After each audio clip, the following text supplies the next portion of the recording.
And we are live. Welcome, everyone, to the Connected for Real podcast. I'm Rebbetzin Bat-Chen Grossman. I'm a marriage coach for women in business.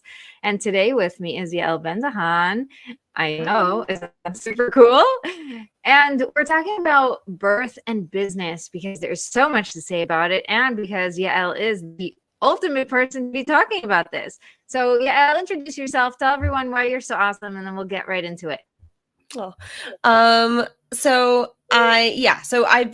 pretty much, I always joke that like I kind of birthed the business in between two of my kids because I started my business 7 years ago. What year is it? Yeah, like seven, I think like 2016, 2017, something like that. Yeah. Like that, I think about like summer 2017-ish, being a virtual assistant because I had a 1-year-old basically. And my oldest was 6. We had 4 kids. So my oldest was 7 or something. And we realized at that point that like we'd gotten to the place where like one income was no longer going to cover things. And I was like, well, I didn't even graduate high school. So what do you want me to do? The idea of sending my baby out full time to get a job that would like maybe like cover that and maybe a little bit more, like it just felt like not an option for me. And so I was like, obviously Googling, things you can do from home, and I tried a whole bunch of different stuff, but I kind of started doing virtual assisting for bloggers after I tried blogging myself and learned all the skills, and then realized it was going to take a long time to really like get my place to like my business, my blog to the place where I was making like a decent income.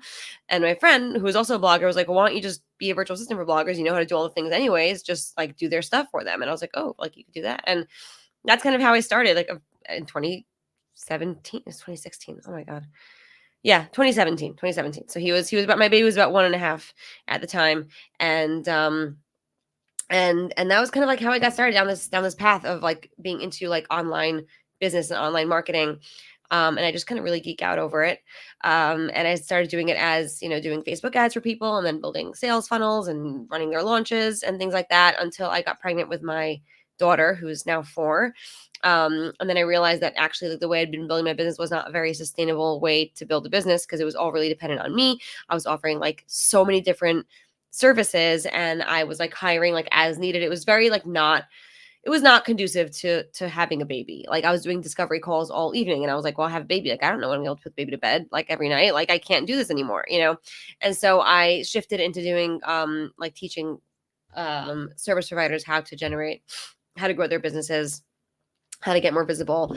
And during that time, during my pregnancy, I actually productized my service-based business to the point where I probably could have continued doing it after I had the baby. But then I realized that I just really enjoyed the coaching much more. So once she was born July 2020, I basically just shut down the service side of my business and I went all in on coaching and courses and things like that. And that's what I've been doing. And I just had my 6th baby, another little boy. I have 5 boys and that one girl. So my baby's 3 months old now. And yeah, that's what I've been doing. I've been basically teaching moms how to build their businesses alongside their babies in a way, like basically the way that I didn't do it, like and the lessons I learned from that and how I was able to rebuild it when I was pregnant. That's kind of what I teach them now, is how to productize their services enough so that it can streamline and really just then use that as their base to expand their offer suite and be able to make more, I don't like to say passive income because it's never really passive, but I guess more leveraged income from other offers. So that's what I do. And yeah, here I am. That's super fun. So just to give you guys context, this is a perfect time to be doing this podcast because just like Yael said, she has a baby. I also had my baby almost 6 months ago. And when we were both pregnant, we scheduled this thing. So yeah, we need to get around to it. We should do that. We were going to record when we were both pregnant so that we could batch and not have to think about it. But I think this is way better because now we can tell them how it actually worked out and what we learned from the experience. Both of us really prepared our businesses for our births and then for having a baby and running our business. So that's really a fun conversation to be having, especially since it's perfect timing for both of us. Yeah. 100%. And I'm actually really glad because I had a lot of plans before. And then I realized, I had a baby during my, I'd had a baby during my business.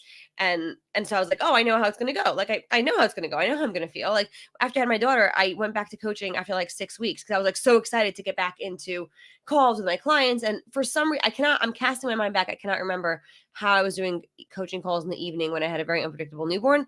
I don't even know. I don't remember. But this time it was very, very different. And because of everything that's been going on in the past year and the pregnancy and everything, and we just had a bar mitzvah as well. Like it's been a very, very, very crazy year. And I just really needed to take a beat and rest a lot more than I realized I would before I had the baby. And so I'm actually glad we're doing this now, because I had like a lot of like ideas of like how things were going to go. And then they didn't necessarily go that way. And like, I'm like, okay, that's good. But that's the whole point. Like, that's why I built my business the way it did. So it can handle that. Right? Because you don't know how things are going to go, especially when you're a mom. You never know anything's going to go, really. Like anything can happen at any time. Your kid can come down with mono and then be out of school for a month. Like, you don't know, like anything can happen. So, so I'm really glad that we're like kind of like looking back rather than like trying to like, this is what we're doing to plan, but who knows, Right. So. Right. And also I didn't tell you guys who are listening, but Yael said this is her 6th. So for me, it's my 8th. And my oldest is turning 18. I know. Everybody, like, hold yourself back from crying. I love her, and she's just like growing up, and I'm like, no. You really want to hold on and just grab these little moments. So it's really exciting. Yeah. And I think I appreciate, like, I enjoy the baby stage so much more with each one, because like, I know what's coming. Exactly. And it's just very, very different, having big kids. But I'm like, having a baby with big kids, I had my first 4 very, very close together, like all about 2 years apart. And so having a baby with older kids is so much more fun. Oh, yes.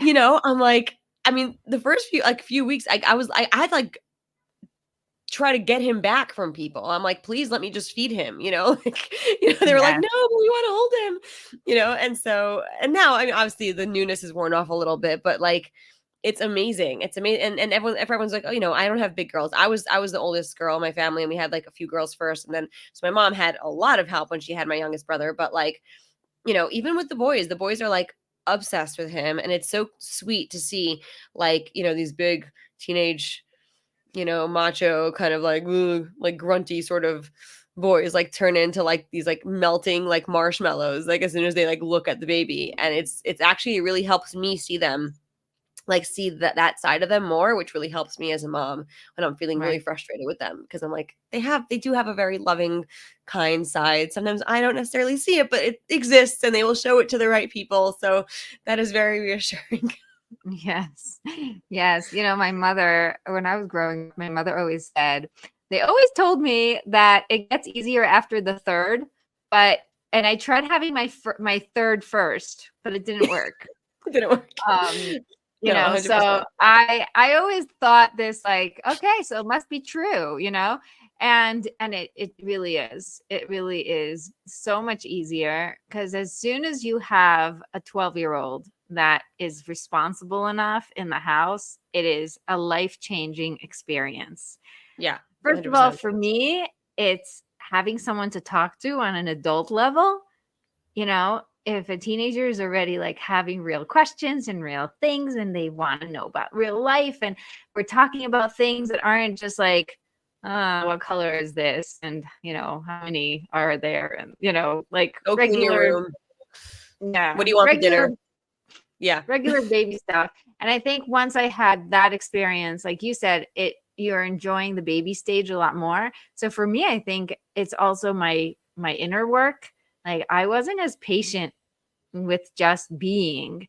I was always trying to do, and, and just sort of like be something. And now it's just like, I just am. And I'm holding a baby, and I don't need to do anything. It's so fun to just be, because of all the work I've gone through. Yeah, 100%. And also same with like just the baby stages as well. Like with my older ones, I was so desperate for them to like, just until they can do this, until they can do that, until they're going to sleep through the night, until they're going to, I'm like always trying to like look to the next milestone. Like, when are they going to, right? And like, and I'm a very, very type A person. So I found the newborn stage so difficult because I was like, there's no rhyme or reason to it. And you can never, like, you can try to make your routine, but the babies don't want to listen, And like, it was very, very stressful for me. And like with my last two, especially, I'm like, I just enjoyed this stage so much. And I'm like, yeah, I'm like, okay, so they're taking a nap and whatever, it's 45 minutes. Or like, okay, so they're waking up and I'm like, I don't even care. Like, I don't care. It's such a short time. Like, I'm like, I feel like he was just born. And he's already 3 months old. And he's like smiling and trying to roll over and interacting with everybody and everything. And I'm like, this passes so quickly, and like with each, and I sound like such an old fogey because you're like, oh, enjoy when they're little, and I can't even say that to people because people said it to me and I wanted to punch them in the nose, right? But like, I really, really do, like, I'm able to like enjoy the process instead of looking ahead towards like what's coming next, because I'm very like achiever kind of like sort of mentality, but like with babies, like the fact that I can just enjoy the journey is so much nicer. And I'm just enjoying, and I'm like when I had my daughter, I felt the same way. Like I would just sit there with her at night. Normally by 6 months I would like sleep train them. Like, that's it, you have to sleep through the night. And I was like, okay, I'll give her a little more time, and like, it's gonna be okay. And like, I was just like, I was never like this. I'm like, I want to have like 5 more kids like this, because now I know what it's like to just be and to just enjoy them the way it is. My husband's maybe not so on board with 5 more kids like this, but like, but I'm like, this is so much fun. This is such a better way to do it. But like, I didn't even know, because I needed that perspective as a mom of more kids in order to be able to understand this. Like, I wish you could understand it with your first few, but you really can't. And like, even people tell you, it doesn't help because you're still not going to feel it. I think it's like, you can't skip any part of the journey. You can't bypass the growth, right? So it's like, we wish we weren't first-time moms with all the anxiety and all the things, whatever, but like, you have to go through it in order to figure out what works for you and what doesn't, and what you like and what you don't like, and how you like to do things, and giving yourself permission to just be yourself and be your type of mom and whatever, right? Like, you have to go through it. You can't skip it. So that's something that I think is just really fun to notice. It's okay that we were this way, and it's okay that we're this way now, and it's okay that we're going to become, more of whatever way. It's really fun. Yeah. Okay. So let's get into how did you prepare your business for having a baby, and what advice can you give other people who are in that situation? So, well, there's so many ways, right? And I was planning on batching a lot more before I had him. And then I just couldn't, because it wasn't like my life just slowed down. It was like we were coming down to the end of the year. It was like towards the end of the school year, because he was born in June. He's actually born on my birthday on June 20th. I was due 2 days before my birthday, and I was like, wouldn't that be funny if I had a baby on my birthday? And then I did. So that was really funny. So we were coming towards the end of the year. There was a lot of stuff going on, like with the kids, with everything. And I was getting a bunch of stuff ready. Like it was just not enough time to do as many things as I wanted to do. And I'm like, okay, it's fine. Because there's a certain level of, because I don't do as many interviews and stuff like on my podcast, for example. I've done like occasional ones with my clients, but I don't do like a ton. And so I very much like to have my podcast be like in real time, and like very like up to like to what's going on right now. Right. I don't want it to be like stuff that I batched like 3 months ago that is not relevant anymore, to like what I'm doing at the moment. And so what I did do was I did like a decent amount of repurposing.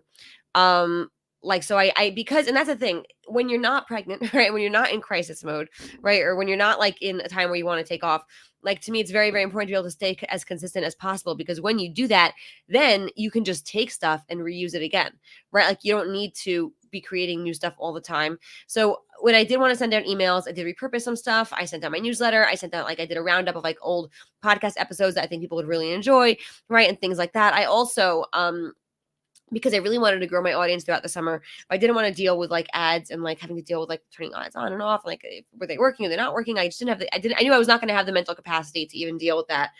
And so I organized ahead of time to grow my email list, like a lot of collaborations. I was part of a big summit with Gemma Bonham Carter, who is she's amazing. So it was called the AI Unlocked Summit, and I talk about how I use AI to produce my podcast. And so I got like, I don't know, like a few hundred subscribers, like just from that.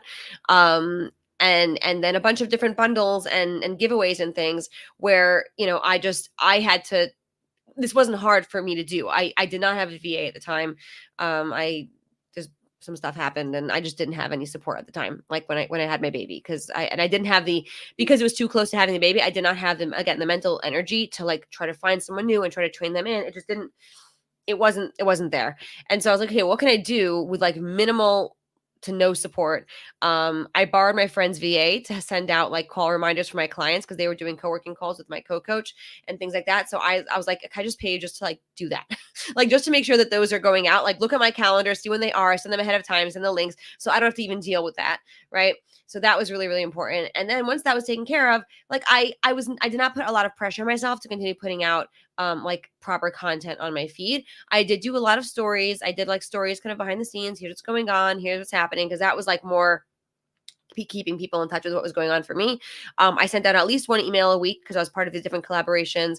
Plus, I would probably send out another one with like previous content that I already created. Right. So it was very much like taking and leveraging what I already had, because I'm like, I've put in so much work into creating content for so many years. Like, there's no reason why I should have to like pressure myself into creating new stuff when I have a baby. Like, it makes no sense. And so that was really like, looking back, I have Google Docs and Google Docs and Google Docs of content that I've already written and created. And yeah, is it exactly what I'm doing right now? No, I can change it. I can change the little details of what's going on in my life and resend it. So that's like probably my biggest tip is like when you're not pregnant, or if you're thinking about doing it, or you're thinking about taking time off or having kids, like that's when you should be showing up consistently, because that's the stuff that you can then reuse if you don't have the time to create extra new stuff for when you are going off. So that's one thing that I was like, oh, I'm planning to batch my podcast for like 2 months. And I didn't do it because I was like, forget it. I recorded a couple in real time with my baby, like in my lap, basically, after he was born. And now I'm back to recording my podcast, and it's like a thing now. Like, I will do it around his mid-morning nap in the baby carrier, and I'll, put him through the baby carrier, and then I just sit down here and I record my podcast. And that's how I'm doing it, because that's like my time that I know I will have available with a quiet baby who can be like jiggled back to sleep real quick, if I see that he's waking up. And so that was like the first thing is being able to show up at your full capacity, whatever that capacity is, right? Whatever, if you're up at 60%, and then showing up at 60% is like your 100%, right? So it's not like it's like showing up at like double. It's just showing up at the best you can when you're not in this place. You're not postpartum. You're not like, first trimester pregnancy. You're not on vacation, so that you can then take your stuff and use it again. And that I think is really important. And we kind of forget, like it's not just like showing up now and getting visible now and marketing now and making sales now, but you're showing up now is actually investing in the times when you're not going to be able to do that, and you're able to reuse it again. So that's like, I think really, really, really important. And people don't really think about it that way. And I think it's an important thing to keep in mind, not as a pressure, but just as a reminder how important it is to be able to keep showing up as best as you can. Right. So for me, for my podcast, I sat down, I think it was January, and maybe it was December, planning the year. I printed out the entire year in, 12 pages, and I put a Post-it note on every single Monday. And then I created a system of how my podcasts were going to be structured. So my entire program, by the way, is 4 pillars. There's God, marriage, business, and you. And then I decided every topic is going to have a different angle. So we're talking about business and birth, but we also have marriage and birth, how birth affects your marriage. We have birth and God, like how you find God in birth and why God created birth and all these different things. And then how birth affects you and, what you could do for yourself. So every single topic, we had money, we have food, we had, what was it that we just did now? Now I'm going blank. Renewal. That was like a really cool one. So any topic just from a different angle, that was really fun. And then it also gave me a really easy structure for all of my podcasts. So anytime I spoke to a guest, I'd say, what speaks to you? Which pillar, which topic, let's find something that works. And I just filled up the entire year within 3 months, because every topic was just so perfectly like every person fit in so perfectly into the little plan. I love And that. it was so cool. It was so cool. So I have so many people who wanted to be on the podcast and topics that worked really well that we already have planned all the way until March of next year. It's like really crazy. That's About amazing. And no, I love that. And that's to me when I teach people how to do like one of my biggest like one of my best selling kind of topics sort of thing is I do a challenge called Stand Out and Sell, and I teach people how to create your signature framework, right? Like how to create your signature framework, and not just like for fun. So it's like it's a cute thing to say, right? Because I have like my CEO Moms method, which is MOMS, right? And like it's not that just that it's cute and it fits in with my brand, right? But also it makes planning what you want to talk about so much easier, because all you need to do is just figure out like just like take those big topics and then just break out like little mini subtopics, and like that's all you need is like. And the cool thing about that is if your signature offer, your signature service uses your signature framework, then everything that you talk about ties back to what you do and what you sell, right? Whereas, right. and I'm not saying you can't just talk about things you feel like talking about, right? Like, like for me, like mindset is a big part, right? So it's mom, so it's mindset, offer, marketing, and systems, right? And so a lot of the stuff that, like, I talk about CEO mindset and stuff like that. And so a lot of things I'll talk about is, what is the kind of mindset you need to have going into things, right? Like I have a post on my Instagram right now. It's like, I was trying to send out an email about this like sale that I was doing, and the tech completely failed me. Like my email, like it wouldn't even load my email thing. And I was like, great, I'm gonna have to do this whole sale on social media. And that's not great numbers, because of the algorithm. Like, you don't know how many people are going to see your stuff. Right. And like, here's what I did. Here's what I didn't do. Like I did not, totally panic and like be like, okay, that's it. My business is over and nothing's ever going to work again. Here's what I did. I refreshed it a few times, posted some like mini, like, what I would have put in my email on my Instagram stories, had a glass of wine with my husband, pumped, and went to bed. I was like, okay, I'll figure it out in the morning. Like that was it. Like, and so like the cool thing is like all that ties back to my pillars, because and that's what makes it so much simpler. Like when I say having a signature framework makes everything simpler, it does. Like when I plan out my content for the year, and I have like my it's funny, I just finished creating my mini course called my Mom Bible Marketing Method, and it literally teaches how to like take your signature framework and break out your topics that you can really sell anything that you create, but anything that you talk about can tie back to your signature offer. And it makes it like, it just really really really simplifies it so much. And it's great because, like you said, you can plan this in advance, like way ahead of time. And I love that. Like it makes it very very like simple. Like not simple does not mean easy, but simple in a way to know what you're going to be talking about and how you're going to be bringing things back to what you're doing. Because anything I talk about on my podcast, like when I have an idea, odds are it's going to fall into one of my pillars, and I'll be like, okay, how do I tie it back?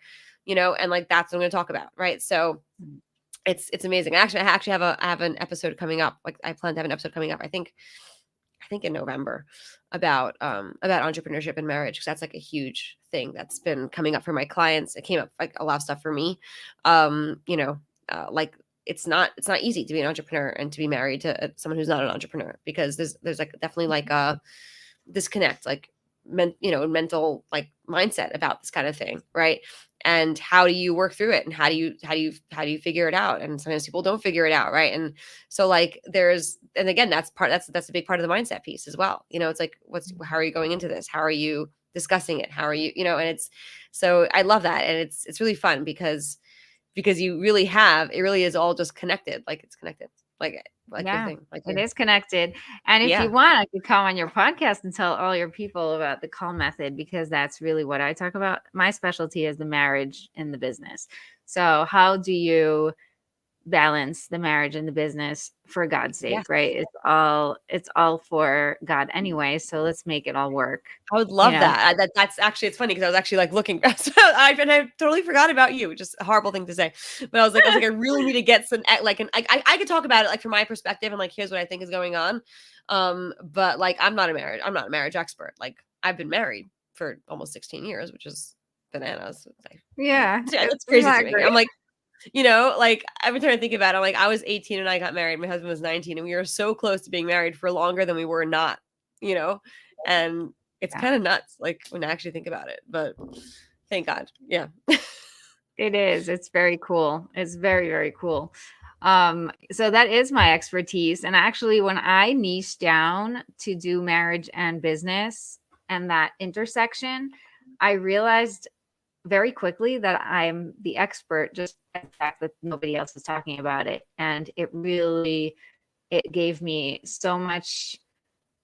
Well, obviously it was like, oh my gosh, what am I doing here? And then it was like, wait, I can actually show up. And I got courage and started talking about it. And I became the expert very, very quickly. I think because of the experience I had, because I was noticing that a lot of people around me and myself also were creating more and more distance because they were succeeding and their husbands were not.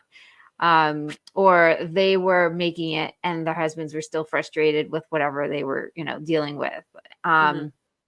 In the old fashioned marriages, the guy was on top and the woman was on bottom. And the advice was empower the women so they could be equal. But the empowerment movement really sort of pushed us ahead. And now the women's on top, the guys are at the bottom. And the more empowered you are, the more distant you get. And so empowering isn't the answer necessarily, but disempowering isn't the answer either, Right. because 100%. that's not going to get you anywhere.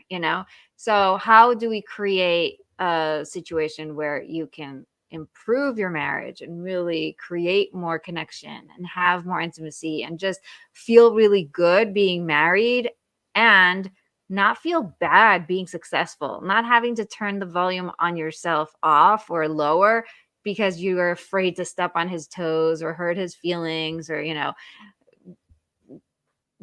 poke his ego or whatever. Yeah. Like, we don't want that elephant in the room. We just want to be happy together, Yeah.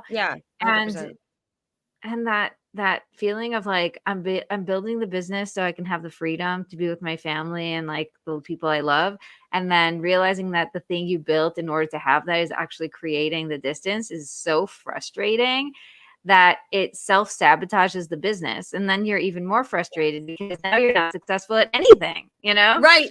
Yes. I was thinking that because I think that also, like, in order to grow a business, you also have to grow a lot do a lot of personal growth, right? As a person, right? And I think that when one person is doing a lot of personal growth and the other person is not, they're not getting worse, they're just staying where they were, right? Because that was fine. That was fine before. They're just staying where they were, right?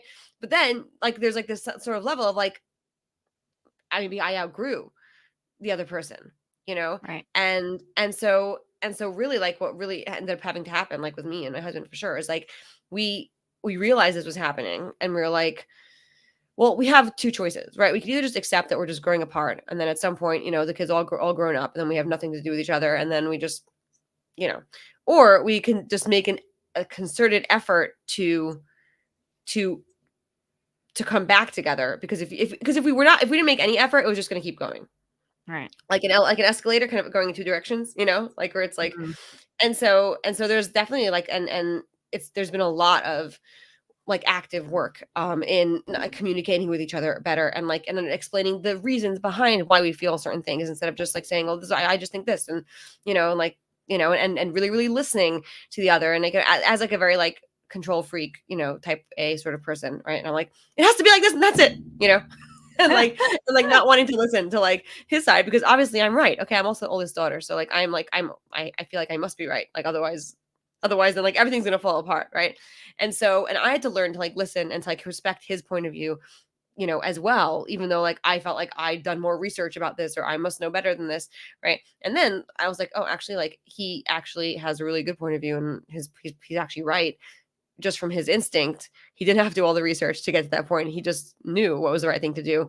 And like there was so, and thank God it's been, amazing how even over the past year or so, like even like as while I was pregnant and after having this baby, like you're able to really come closer together in a really beautiful way, which was like better than I ever even hoped for, and it was just, it's so amazing. I think that, very much like, if you're able to stop and listen to the other person and hear why they're feeling certain ways, and make a point to even actively change things on your side, and not be like, oh well, I'm you can't make me do anything, because like it's very and that's the tendency, like that's my tendency to be like, well, don't tell me like how to like I'm the way I am and you can't like change me, and I'll decide if I want to change, but being able to like really listen and respect, and I hate like, and there's always like, oh, you have to respect your husband, and and I'm like, obviously I respect my husband, right? But I'm like, yeah, but maybe I wasn't really. Maybe I wasn't respecting. Maybe I was respecting him like in theory, but like in practice, like he would give his opinion. I'd be like, oh no, but no. And I wouldn't even like. I'd be like, okay, I'm listening, but I'm not really listening. And like, and it was not an easy thing to see that about myself. And I was like, wow, like you thought you were right all the time, and obviously you were not, right? But being able to realize that and accept that about myself, and make an active effort to slow down. And like, listen, even like that was my one thing this year, was to stop having knee-jerk reactions. And it's like, it's become like comical almost. So now I'll just say things to see, like, to get me to, like, I was thinking we should build a chicken coop in the garden. And I was like, that sounds like a really interesting idea. What are you thinking about building? Why do you think we need a chicken coop in the garden? And and can we talk about that? Because I really don't want our garden to look like a yard sale. So how can we maybe not make that happen? And like, and it's so funny because he thinks it's really funny because like he'll just say things to like to see me like open my mouth and then like be like, tell me more about that. And like, to me, like that, I really just like, if that was the one thing I could change about myself this year, like that would be enough for me. I think like that, just that one thing was just changing my initial, like, like shut down and be like, no, usually because of fear, because I'm afraid of, things changing. I'm a very like, I like things to be like organized and systemized, and that's how I am, and that's why I'm good at like teaching things like this for business. But if I'm worried that somebody's gonna come in and like, put a spoke in the wheels, I'm like, I like have to like defend the system, because if the system isn't working, then it must mean that I'm not working, and it means all kinds of stuff about you. And so I think that like for me, that's been a real, and that has like changed like everything, like his attitude towards the business and my attitude towards him, and our parenting together as a team. And it's been like really, really amazing. And I think that like, if there's like one thing, like I would say, like that would probably be the one thing, is like just stop the knee-jerk reaction and like take a beat. And that one thing was like, that changed like everything for me as a wife and as a mom also. Because when my kids come to me and say ridiculous things, I have to also be like, mommy, I want to build a car. I'm like, okay, you're 10. All right. Wow, that's such a great idea, building a car. Like, how do you think you can build a car? Like, what are you planning on using to build the car? It's like, and no, and I really see that the kids really appreciate it, because like then they can like tell me all their ideas, and I'm like, wow, that is so interesting. Like, wow, it's a really creative idea. Like, I never thought about building a car. It's amazing that you think you can build a car, that you can visualize that, And so like that literally all it took for me was like just like to like stop my knee-jerk reaction and like and just pause. I think like that pause has like changed like my entire parenting and my entire like marriage in this past year. And which is really, it's really amazing. And I think the same thing happens when it comes to business ideas or business decisions or business stuff, right? Like, because you can get like either like someone's like, oh, you must have this new funnel, and you're like, I need this new funnel, and you're like, wait, do I really need this new funnel? Like, just stop for a second and think about it. Like, do I really, really need this, or does this just look really, really shiny and cool? Right. Yeah. And this is where having a coach is so helpful, because you can just throw it back, be like, do I need this thing, or do I stay on the path and just keep going where I was going until I heard about this thing? Yeah, 100%. So yeah, that's like literally half my coaching is literally just saying, I want to do this, and this. And my coach is like, okay, I hear that. All right. But like, do you really need to do this, and this? But if you just started with this and this, and that probably would make a very, very big difference in your business. I'm like, yeah, that probably would make the biggest difference in my business. Right. And I can see that so clearly for my clients as well. But it's harder when it comes to your own stuff, because you're so close to your own stuff. That's very hard to make like unbiased decisions about your own business, Yes. I love that you're saying about how you like to protect the system and not have anything throw, anything in the wheels. And then suddenly you're like, and then I had a baby. which is Yes. like Yeah. we're talking about birth here. And, That is not protecting the system. That is not. no, it's like you would think that this would be the biggest challenge to a business is having a baby, because not only do you not know what to expect, you don't know how you're going to react, you don't know how you're going to be. You really can plan from here until tomorrow based on all the past experiences and blah blah blah, but at the end of the day, it really is the most unknown thing that you can Totally. Even if go you've had into. kids before, because every baby is different and every birth is different and every postpartum is different. Mm-hmm. 100%. I feel myself. I feel like I'm rebirthing my business in a way. Like Yes. both times I had a baby, I also like rebirthed my business in a way, because the first time I had a baby in a business, because I started my business with 4 kids, so like I don't count that necessarily, right? But when I had my daughter, right, 4 years ago, I pivoted my whole business into coaching, because like that's what I really want to be doing, and it was great, and it was an amazing business model for me because of the baby and because of the way it worked. I worked maybe 2 hours a day, and that was like my biggest year to date, like almost double what I'd made the year before, and so I was like, okay, this is how I have to do things. Now with this baby, I'm like, even now I'm like, it really, like when I was preparing for maternity leave and when I was preparing for my business, it actually like really helped me see all the holes that had, because my business model, I had a completely different business model now as I did before, right? And my kids had all been in school for a couple of years already, so I'd had like time to like kind of mess around and maybe not make the best use of my time necessarily, like, and so that was an actually saw like how many holes actually were in my business that I now realize I need to fill. And I now have like a plan for my business that looks a little bit different than the plan I had before, because I'm like, I have so much, like I've created so many courses and so many trainings and so many things that I've like sold once or twice and done like absolutely nothing with afterwards. And I'm like, that is just so silly. And like now that I have my baby, I'm like, all I want to do is just sit on the floor with him and play with him. That's all I want, and then like get on calls with my clients and like coach and like I really, really enjoy it and create some content and then just go off again and just play on the floor with my baby. Like that's all I want to do. Right. So obviously like business is a little bit more than that. And I'm like, I don't want to have to show up live in order to make money anymore. Like I want to be able to like show up live part of the time, but also be able to just like not if I don't feel like it and still be able to make money. And I'm like, here you are with all these courses that you've created and all these trainings that you've created and all this stuff. And I'm like, now more than ever, I'm like, okay, now I've been pushing this off for years, but now I really can put these things into some actual sales funnels that will actually make me money. And I've been pushing it off because it's just easier to just show up and sell something new because it's more exciting and it's more, and Right. and it's more like instantly gratifying because you show up, you make sales. It's relatively quick. Whereas building a funnel, or building out writing email sequences to sell something or whatever, or making a webinar, it takes more time and it's not as instantly gratifying, right? But it is in the long run going to bring me closer to the business that I want, right? So so that like for me was like a big wake up call. Like when I had my baby, I was like, oh, like, or before I had my baby even, I was like, wow, like here's where I probably could be making so much money that I haven't even been prioritizing because I've been so busy showing up live because I could. And now I'm Right. like, what if I can't? Like what if I can't? What if I just didn't what if I didn't want to go back to work for 6 months?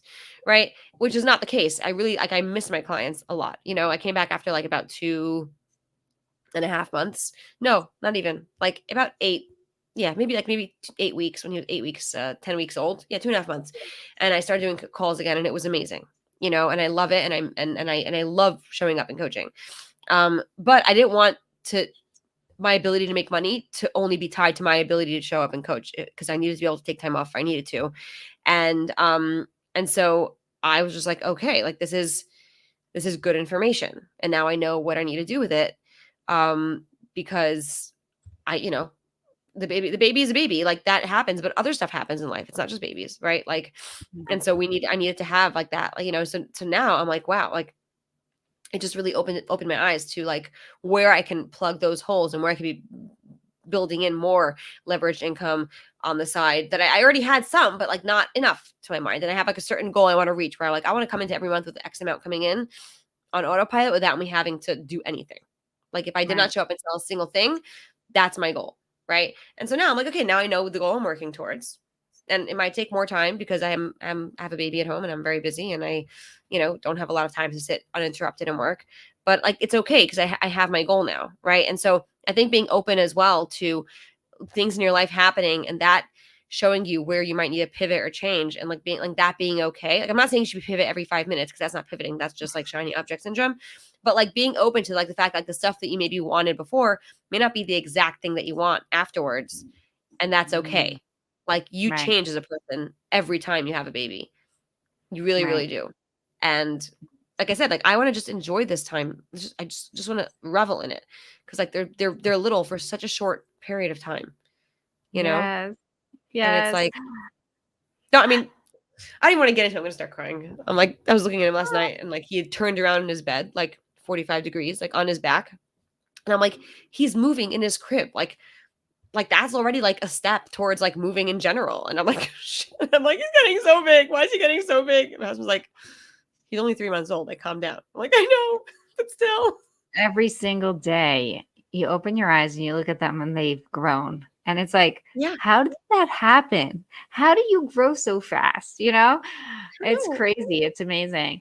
I found one of the coolest things that I could do thanks to my business is like in the middle of a session, I'm just nursing a baby, Yes, I and did that. I did that a and couple of weeks ago. yeah, and everything's fine. Like I did it so many times throughout the summer. My kids were at home. I had sessions, but it was fine.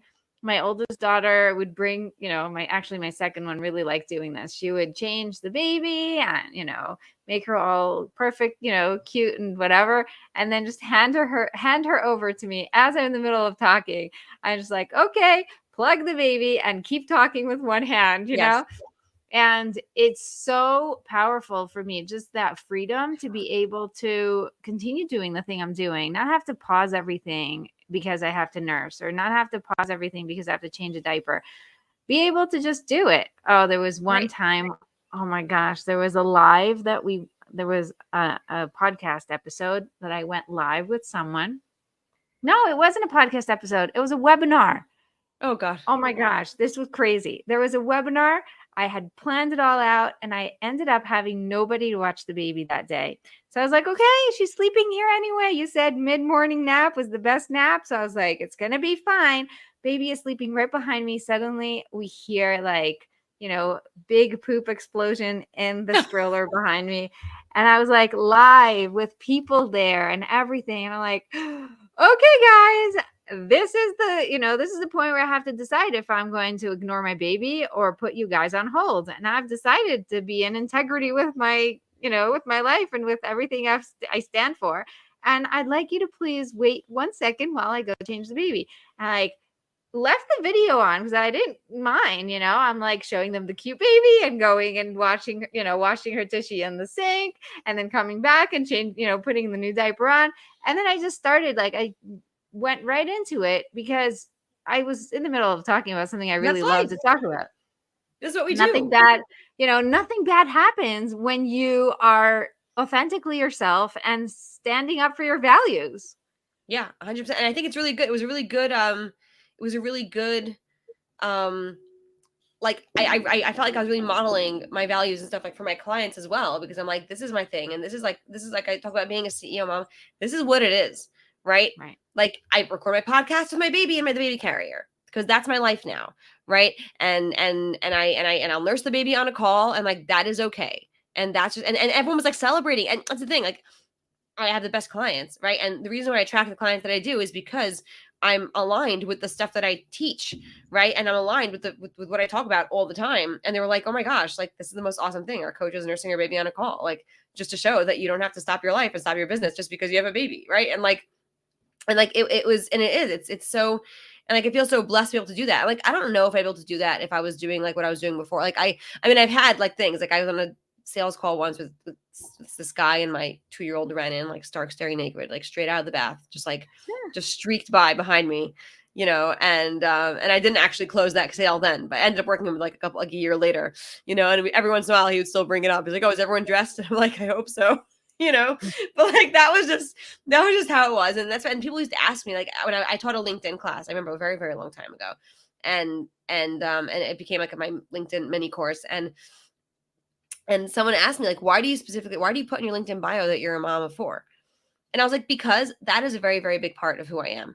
And I need people to know that. And if someone has a problem with me pausing to talk to my kid in the middle of a call, or dealing with something, or having a child in my lap, then they're probably not the right client for me. And they should know that. And that's okay. Right. Even though LinkedIn is so professional and so like, blah, blah, blah, I'm like, fine. Yeah, fine. But like, this is what I do.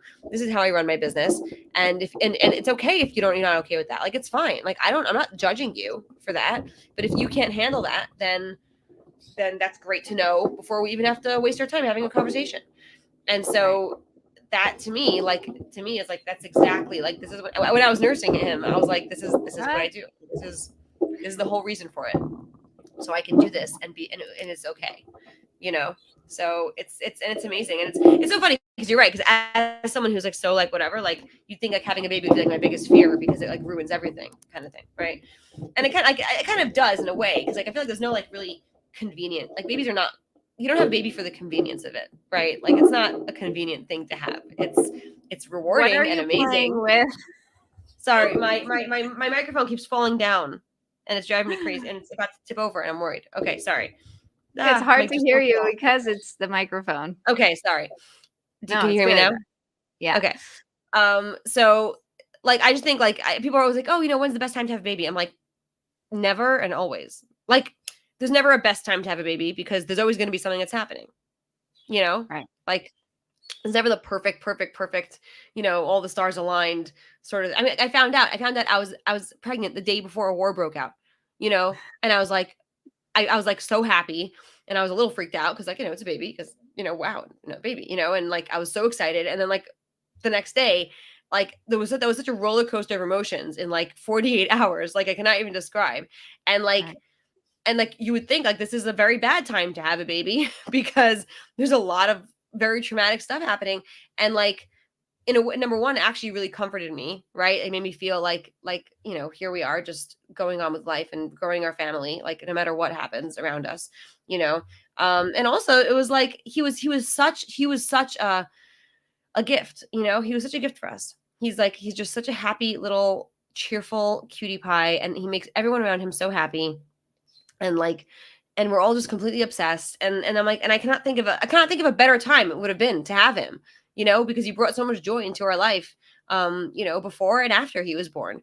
And so, my kids were so excited. Like, they were like, oh my gosh, like, finally, like, cause there was a pretty big gap between him and my daughter, and they're like, we were waiting. My oldest son was like, oh my gosh, this is so embarrassing. Like, you guys just, but like, it was so cute, like, to see, like, so I really think that, like, when it comes down to, like, you can plan all you want ahead of time. Things are probably going to be different than what you imagined. And like, that's okay. Right. But like, you can plan to, and I'm actually creating an entire course on how to plan for your maternity leave and how to like build out a profitable maternity leave, because I was like, I started creating it before I had him. And now I'm so glad I waited to finish it till after, because I can look back and see the stuff that I was like, all you need to do is this. I'm like, that's not easy to do. I'm like, don't say all you need to do. Like take that out, like, it's not, like, let's make it a little more realistic, and like, and like, not through like the lens of a type A, overachiever Enneagram 3, like, let's try to do this like normally. So it was just very, very fun. Yeah. So how did you prepare? Because I can tell you what worked for me, but I'd love to hear how did you make sure that you pay yourself for a maternity leave?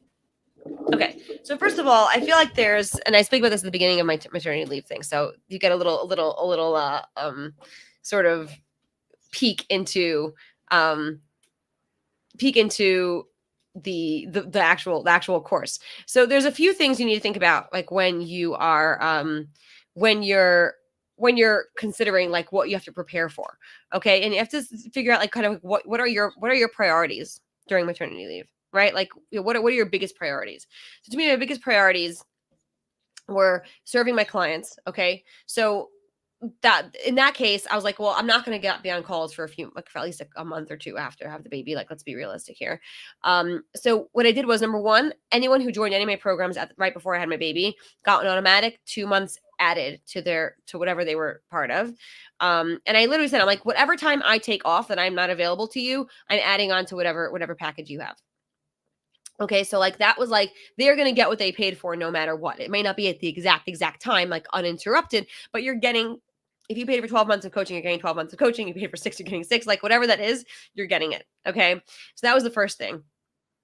And I also set up again like co-working calls and mastermind sessions, and a couple of guest experts and stuff to come in and serve my clients when I couldn't. So that was the first part, which was really important to me, that they continue to be somewhat supported during that time, even if I'm not showing up the same way I normally would, not postpartum. So that was the first thing. The second part was nurturing my audience. And the cool thing is that when you have a podcast, like when you have that sort of content where it's kind of like bingeable, like even when I wasn't promoting my podcast, I'd still see people listening to it, right? Because it's linked in on my Instagram and it's in all of my emails, and it can just be found like in general, right? So like people were still listening to the podcast. And again, I would send roundups, hey, just listen to this. I did this one last summer and it's still very relevant, like stuff like that. So that was like nurturing my audience with consistent content, either to email, right? I also sent them those collabs. So it was a lot of like giveaways and really basically free gifts. I was like basically saying, here's like a summer full of free gifts for you. Like you're welcome, right? Like, very few of those things were actual paid promotions, like the ones I did. They were very much like, I'm part of a whole bunch of really amazing bundles and giveaways, and here's this amazing summit. Like, take this and learn from it. So that was like the nurturing part. And I wanted people to still remember that I existed, like after I had the baby. And then growing my audience as well. So that was also like a priority for me. And that's what I did with those collabs, right? So did double duty, because it both nurtured my audience, gave them something to use and value, but also grew my audience and from other people's audiences, which was amazing. And selling to my audience, which basically off the back of a lot of those bundles and summits and freebies and stuff like that, I made a whole bunch of sales, because I did have some funnels set up, not all the ones I want to, right? I really want to be able to connect my bigger programs to my smaller things. Like I have a lot of smaller funnels, but I really want to have like a really nice through line from my smaller things to my bigger stuff. And that's what I'm working on right now. But I was getting random, like just like, ooh, just sale here, sale there, like, oh, someone bought the order bump of this, someone bought the upsell of that, right? Which is really, really, really fun because again, I was not like fully promoting it. So I didn't want to have to actively sell to my audience at all, but I'm like, well, how can I bring them in as many places as possible that can create sales on the back end, right? And obviously there's customer service for anything that's needed. And that's what I had, the help of my friends VA for, which is basically like just making sure it's taking care of anything, sending me any updates of like any questions that my clients had, or just making sure that they were getting their reminders and things like that. So you have to I do like an order of priority. My first priority obviously was my existing clients, because they already paid me. Like that's who I like owe service to. And then the grow, nurture, sell is something that really should always be happening. But obviously it was in a much more laid back way than I was doing it before. Right. And you also have to think about as well, before you're going offline, what is going to give you the most bang for your buck when it comes to the work that you're putting in. Right. So just creating like podcast episodes, like for me it ended up not being worth the time. I'm like, I will come back. I'm like, let's just say it's like a season, like a Netflix, it was a season. Now there's a season break, and now I'll come back, and now like the fall season, I'm back. So I'm like, I'm taking a break for the summer. Like that's how it's going to be. It actually worked out really well, because he was born like right before Q3 started. So like, it was like it was like, I basically took a quarterly break from like creating new podcasts, but there was like almost 50 podcast episodes that already were there. People could have listened to for every week for a year without having to have me create any more. So I'm like, I felt really good about that, because I already created that for them. And also like thinking about, and I have a really great priority matrix that I give my clients to kind of think about what projects they actually want to implement based on like what they actually have at hand, right? And like, how much is it going to take? Is it going to take a lot of extra work? Is it going to take a lot of extra money? Is it going to take a lot of extra time, right? Is it going to take a lot of extra team or hiring things, right? And like seeing like what they already have that can be leveraged. So this could be, again, repurposing content you already have, adding updated lead magnets to your existing content as well. Maybe looking back at your podcast episodes and saying, oh, this call to action is no longer relevant. So why don't I just take that out of the description and put a new one that will work, right? Instead of having to record a new podcast episode with a new call to action, just put a new call to action in the description. Like, it's fine. People are still going to find it, like it's okay. optimizing, breaking out smaller pieces. Like that's what I'm doing right now with my mom viable marketing method. I teach that in my my signature program, CEO Mom Academy. And I was like, but like the content module, like my clients like raved about that module, that one, and the branding and messaging. Those are two that were like the real, like, oh my God, like this is life-changing, mind-blowing, amazing. I'm like, I could pull those out and use those as like smaller things that I sell and like kind of use it as bait to be like, if you want the rest of it, join the program. Like I'm putting this out there. Like it's fine. Like, and I have no problem with anyone knowing this. Like if this is good, the rest of it is amazing because it puts all the pieces together. So, considering taking, instead of saying, oh, I want to create something new to sell, how about you pull a smaller piece out of your bigger offer and pre-sell that and add a coupon code in the back end to get people to come, like say like, hey, if you want the rest of this, use this special coupon code for maybe whatever they paid for it. So let's say it was like $200. Be like, okay, so $200, you get $200 off the main course, right? So again, like basically looking at what you already have, and the best thing to do is just take an inventory. I even created like a template, like an Airtable template of like, just like taking an inventory of what you actually have inside what you've already created. Have you already created, and if you're a service provider, have you already created tools for your clients, right? Like when I was a service provider, I had my entire content system, which I teach, right? I had my launch content planner, right? And like how like literally like broken out, like what can you take from the stuff you already have and that you've already created and use that to put in front of people to bring them into your world, right? Because it's gonna be very hard to be like, oh, I want to launch my big expensive group program like right when I come back from maternity leave or right before. Like, I mean, you might want to, but like maybe you don't want to. So very, very easy ways to kind of get people in the door without having to create anything new, I think was my biggest priority. And that really has worked for me. And now I have so many things that I can like to work with that like I don't need to create anything new. Like probably like, I mean, update things, yeah, maybe, but not actually from scratch, because like it's all there. It all exists. I've already taught it. I've already talked about it. I just have to bring it forward and show it to people. So I think that's where people get really, because we're entrepreneurs, we like creating new things. We have shiny objects. We're like, oh, what about this? I'm bored with that. I didn't talk about that like 5 times before, 2 times before, right? Like we're like, I sold it once and it worked great. Now I want to sell something else. But I really had to like be able to lean back and be like, well,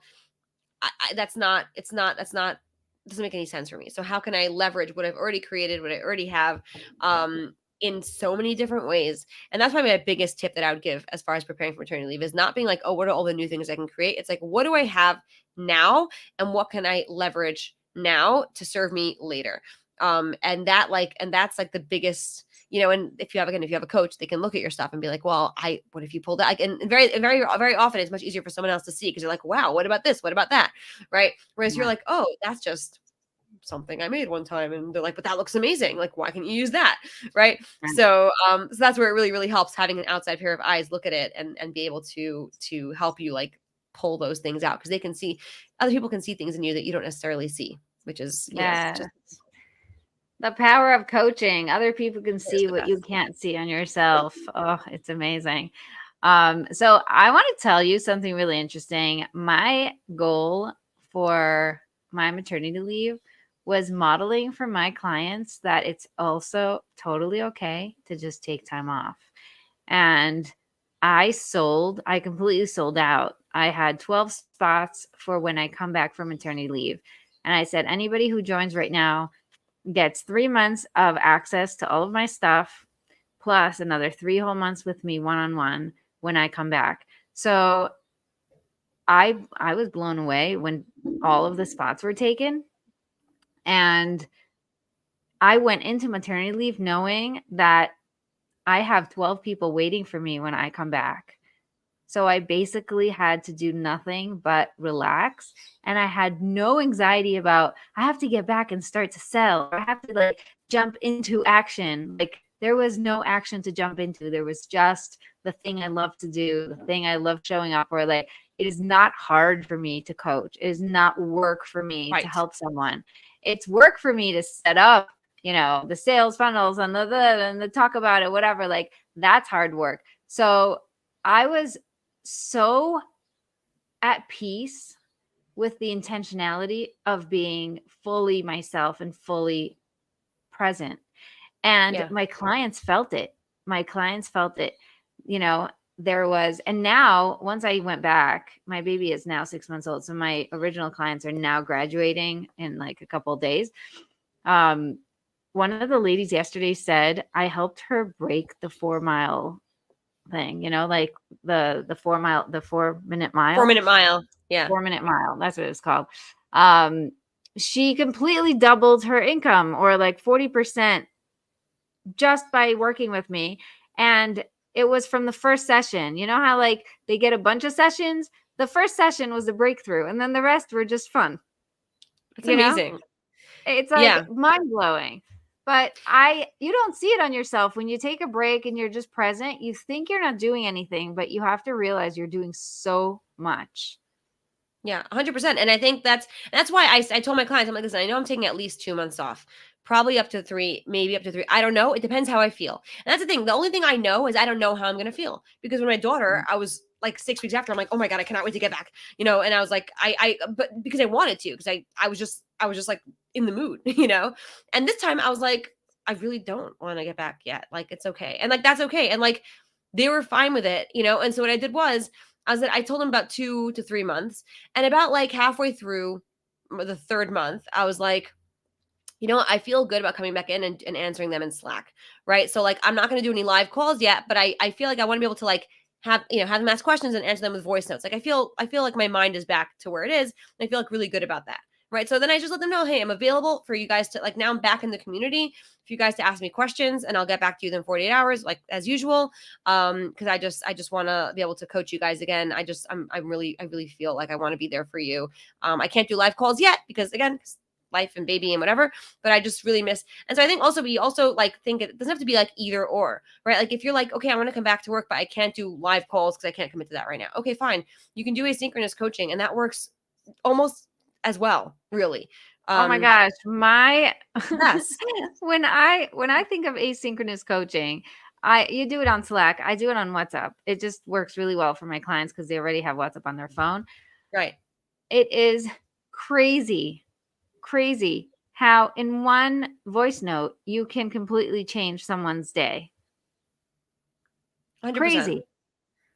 I have people responding like, I'm going to listen to this at least 4 times until it seeps in and I can actually do what you said. And it's instant. It's instant. It's like they send a question. They could be in the other side of the world. As soon as I see it, I answer back, and boom, she's on her way to doing something that she didn't think she was going to do. Or, and especially since I'm working with the balance of marriage and parenting and, life, there's questions that are very, very fuzzy. In the business world, we don't like these because they're like, there's no actual thing. It's very, it's not tangible.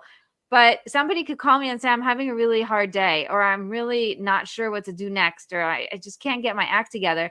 And I'll give her exact information that she needs to hear, an exact like mindset shift, because I know her and because we've worked together, and it's just, it's exact to what she needs to hear. And it's always different for every person, which is also one of the coolest things that I find, is how unique the coaching could be. So that's that. a really mom friendly sort of thing to offer, both on the side of the coach and also the side of the client. Because I always joke, I'll be like, oh, I just ran to the bathroom and I'm hiding in the bathroom right now, and my kids, and like, so if there's an echo, that's why. Like, so like, I'll just like hop into the bathroom, answer that quick question, and again, like, and I always say, I'm like, just send me a voice note. If you're gonna send me a voice note, just send me a little note and tell me what it's about, so I know like what, I usually, if I do like asynchronous, either on Slack or on Telegram, where I can transcribe it, so I can see quickly. I read much faster than I listen, so I can see quickly what they're talking about. And then I'm like, can I answer this quickly? Or can I answer this quickly? Whereas like, again, like, if you can't like commit to showing up at specific times, which is very possible, depending. I know for me, it's very, very hard because it's my time zone, right? So like, I can only show up between certain hours for my clients, and if those hours don't happen to work that day or that week, like, then like, that's it. So I can still help them in between, because I can wake up in the morning and just sit there while I'm nursing my baby and just answer questions. I'm not doing anything else anyway. I'm just sitting there, right? So I may as well, do some coaching. And it's just really, really, really like, it feels so, it makes you feel very, very close to them. Like, my clients who've gotten the one-to-one Telegram coaching have been like, oh my God, they're like, this is so addictive. It's like the best thing ever. Like, and I love it. I love doing it. And I love receiving it as a client as well. So I love again, that it doesn't have to be either or. Yeah, I love that you said that you don't have to do everything or nothing. There's always somewhere in between that feels really Yes. good to you. I love Yeah. it. Okay, we could continue talking forever, We I'm could. sure, because we're just so fun. Let's wrap it up and tell everyone how they can find you, how they can give you money, and where they can work with you. Okay, well, you can find me on Instagram. Pretty much mostly Instagram at this point. Yael Bendahan, no, sorry, Instagram.com/the Yael Bendahan, THE, and my name. I'm the only one who's a business coach on there with my name, so it's very easy to find me. And you can work with me in a bunch of different ways. I have my CEO Mom Mastermind, which is like the closest way you can pretty much work with me right now, aside for one-to-one, where you get copy reviews, you get strategy, you have at least 2 calls a month, plus you get access to all my other programs, so you get up to like 3 or 4 calls a month. And obviously you get asynchronous coaching on the daily inside of Slack. But I also have my mini mastermind and my CEO Mom Academy, which is more for people who want to really book out the signature offers, like really at the 1 to 3K mark in their business. And they really want to just like start creating a signature offer and booking it out consistently.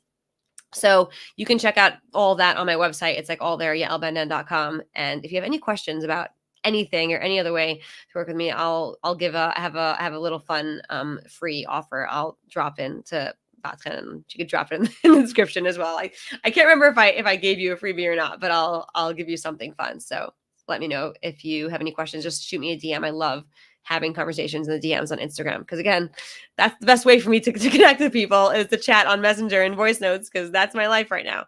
So thank you so much for having me here, and I really appreciate this. This is amazing. This is so much fun. Thank you for coming. It's, when I was looking at my little plan of the year, your name came up. Like I didn't even have to ask you. It was like, of course Yael is doing this one. It's like birth and business. Who else's whole business is based on birth? It literally is. I mean, my first program was called Baby Proof Your Business. So like that was it. So I know. Yeah. I remember that name. I loved it. So very cool. You guys can look out for my episode with Yael on her podcast, which is going to go soon. So that's exciting. And we can actually record it during the day, Yeah, which is there fun. you go. This is exciting. If you have any questions, make sure to contact either of us. We are both really available and here for you. Thank you so much for listening. Don't forget to come back next week for another amazing episode with more guests and more topics that are just like this, super amazing. And don't forget to be connected for real.